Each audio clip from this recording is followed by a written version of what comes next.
Well, what's going on, Cardinal Nation? Well, man, disappointing game tonight. Losing this one 9-3 to the New York Mets in the first of three. Second straight game in which we allow 9 plus runs to an opponent. We allowed 9 runs yesterday to the Cincinnati Reds, and now allow 9 runs in this one against the Mets. And we had a 3-2 lead in this one. Then the Mets basically with 8 unanswered runs to or I guess 7 unanswered runs rather, to win it 9-3. And yeah, Sonny Gray, the starter tonight, started out pretty well, but you know didn't end the way he wanted to. Would go 4 and a third, give up 4 earned runs, walked 3, but struck out 6. Uh, we would take an early 1-0 lead in the bottom of the first. Mason Wynn with an RBI single. Initially, he was ruled out, but we would challenge it, and then he would be safe. Lars Nootbaar before that would have a leadoff double and then would steal third, and then win with the infield hit to put us up 1-0.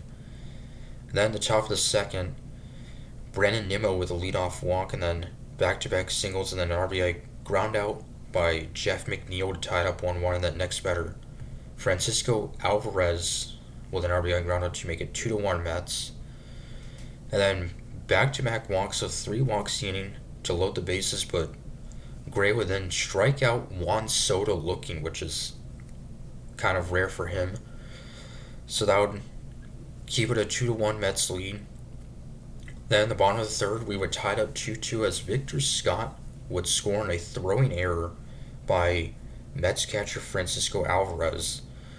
So that would tie it up 2-2, and then Wills Contreras with an RBI single to put us up 3-2. And then Gray would have a 1-2-3 fourth inning, getting 2 strikeouts, and then at the top of the fifth, Francisco Lindor would fly out, but then a double by Soto, and then a 2-run home run by Pete Alonso to give the Mets a 4-3 lead. For Alonso, his 8th of the year, and now has 30 RBIs this season. That's, I think, is the most in the National League, maybe the most. I don't think it's the most in baseball. I think Aaron Judge leads the league in RBIs. Actually, it's 30 RBIs for Alonso, is now tied for 4th in baseball. He also has a 345 average and his OPS at 1100, so he's off to a hot start to the year. He had 50 homers in his rookie year. So that would give the Mets a 4-3 lead, and they would again get 2 more runs. Mark Vientos with an RBI ground out. He would then be safe on an error by Contreras. Then Alvarez with an RBI is going to make it 6-3. And then replacing Gray would be Chris Roycroft, as he was just recalled from AAA, as we sent Matt Svanson and Riley O'Brien back down to the minors. And Roycroft would not be charged with those runs due to the error. Then John Keane, the lefty, would have a 1-2-3 6th inning. And then top of the 7th, Keane would give up a solo home run to Brandon Nimmo to make it a 7-3 Mets lead. For Nimmo, the Mets left fielder, his 7th of the year, 22nd ribby. So that would make it 7-3. And then Roddery Munoz would pitching for the Cardinals. Also just recalled up from the minors after a short stint there. He would then give up an RBI single to Alvarez to make it 8-3, and then Ryan Helsley pitched in the 9th. Obviously a non-save situation, but has not pitched in, I guess, almost a week, last Saturday.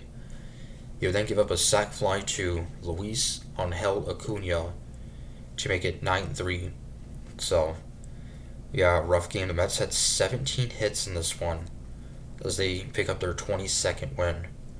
So, Cardinals had 9 hits. We would strand only 5 runners on base. So, but RBIs by Contreras and Wynn. So, yeah, so hopefully you can bounce back tomorrow afternoon. as it'll be Eric Fetty getting the start against right-hander Tyler McGill for the Mets. He has a 174 ERA. Has allowed an earned run in his last two starts.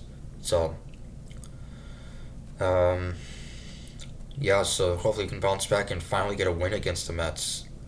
So, uh, as the Mets swept us in 4 games just 2 weeks ago. So, till Saturday, counters were saying go Cards.